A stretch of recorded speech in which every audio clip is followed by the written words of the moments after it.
सातारा आणि सोलापूरच्या दुष्काळी भागाला दुष्काळ मुक्त करू शकले असते, ते केवळ कायम स्वप्न म्हणून कागदावर ठेवायचे होते, लोकांना स्वप्न दाखवायचं होतं आणि ते पाणी दुसरीकडे वापरायचं होतं, म्हणून या ठिकाणी हे पाणी पोचू शकलं नाही। पण मी खऱ्या अर्थानं रणजित दादांचं अभिनंदन करेन की रणजित दादांनी हा विडा उचलला की माझ्या फलटणचं पाणी, माझ्या मागास भागाचं, माझ्या दुष्काळी भागाचं पाणी हे मिळवल्याशिवाय मी थांबणार नाही।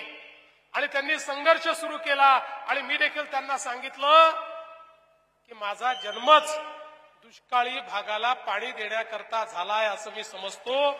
त्यामुळे ही जी काही जबाबदारी मिळालेली आहे त्या जबाबदारीत दुष्काळी भागाला दुष्काळापासून मुक्त करायचं आहे।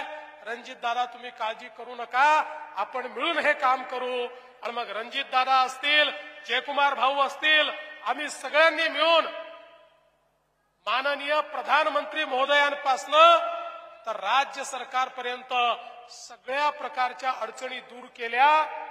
आणि आज मला सांगताना आनंद वाटतो, काही लोक सांगायचे ज्यावेळी रणजित दादांनी सांगितलं नीरा देवधरचं पाणी फलटण आणि माळशिरसला देऊ, त्यावेळी काही लोक सांगायचे हे शक्यच नाही आहे, हे होणारच नाही आहे, हे होऊच शकत नाही आहे। त्या लोकांना मी सांगतो हे झालेलं आहे, हे आम्ही करून दाखवलेलं आहे,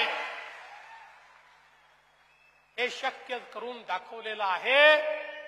आज बघा, आपण जर गेल्या 50 वर्षाचा माणचा इतिहास बघितला, माणदेशी माणसाबद्दल खूप लिहिलं गेलं, माणदेशाबद्दल खूप लिहिलं गेलं, पण जेवढं या ठिकाणी साहित्य निर्माण झालं ते सगळं साहित्य माणदेशाच्या दुष्काळावरचं साहित्य होतं। त्या सगळ्या साहित्यामध्ये माझ्या माणदेशातला पाण्याकरता तडफडणारा, पाणी केवळ डोळ्यात असणारा अशा प्रकारचा माणूस चित्रित झाला। माझा तो शेतकरी जो माणदेश सोडून कुठेतरी मुंबईपासनं तर अख्ख्या भारतामध्ये छोटं छोटं काम करण्याकरता गेलेला तो माणदेशी माणूस, त्याचं चित्र हे सातत्याने आपल्याला पाहायला मिळालं। कोणी हे म्हणायचं नाही की या पाणदेशातला दुष्काळ दूर होऊ शकतो, पण आमच्या जयकुमार गोरेंनी तो विडा हातामध्ये घेतला, आम्ही त्याला पूर्ण पाठिंबा दिला, मोदीजींच्या सरकारनं पाठिंबा दिला। आज अवस्था अशी आहे की सगळी कामं पूर्ण झाल्यानंतर माणदेशातला दुष्काळ शोधावा लागेल, तो सापडणार नाही। पूर्णपणे त्या ठिकाणी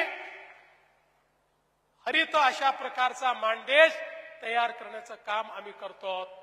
आणि म्हणून खऱ्या अर्थानं नीरा देवधर असेल, जीए कटापूर असेल किंवा टेंबूचे वेगवेगळे टप्पे असतील, सांगोल्यासारखा भाग की ज्या भागामध्ये वर्षानुवर्ष त्या ठिकाणी गणपतराव देशमुखांनी जवळजवळ 40 वर्ष संघर्ष केला, पण तो संघर्ष कधी फळाला आला नाही। त्याही ठिकाणी पाणी पोचवण्याचं काम आम्ही केलं आणि गणपतरावांनी भऱ्या सभेमध्ये सांगितलं, इतके वर्ष मी जो संघर्ष केला मला कधी वाटलं नाही हे पाणी पोचू शकेल, पण या ठिकाणी देवेंद्र फडणवीस आणि युतीच्या सरकारनं माझ्या सांगोल्यामध्ये पाणी पोचवलं। बंधू भगिनींनो, खऱ्या अर्थानं हा जो काही दिवस आपण पाहतोय हा संघर्षात उभा राहिलेला आहे। आणि हा संघर्ष हा केवळ या ठिकाणी पाणी पोचवण्याचा नव्हता, हा संघर्ष अन्यायाच्या विरोधात होता। काही लोकांनी प्रगत पश्चिम महाराष्ट्राच्या नावाखाली सगळी प्रगती आपल्याकडे ओढायची आणि इतरांना मात्र अप्रगत ठेवायचं, इतरांना उपाशी ठेवायचं, इतरांना त्या ठिकाणी पूर्णपणे कोरडं ठेवायचं, अशा प्रकारच्या प्रवृत्तीच्या विरुद्ध हा संघर्ष होता। आणि म्हणून आज ज्यावेळी हे काम होताना बघितलं त्यावेळी रणजित दादांच्या डोळ्यात पाणी आलं, कारण त्यांनी केलेला जो संघर्ष होता तो संघर्ष आज पूर्णत्वाकडे जाताना आपल्याला पाहायला मिळतोय।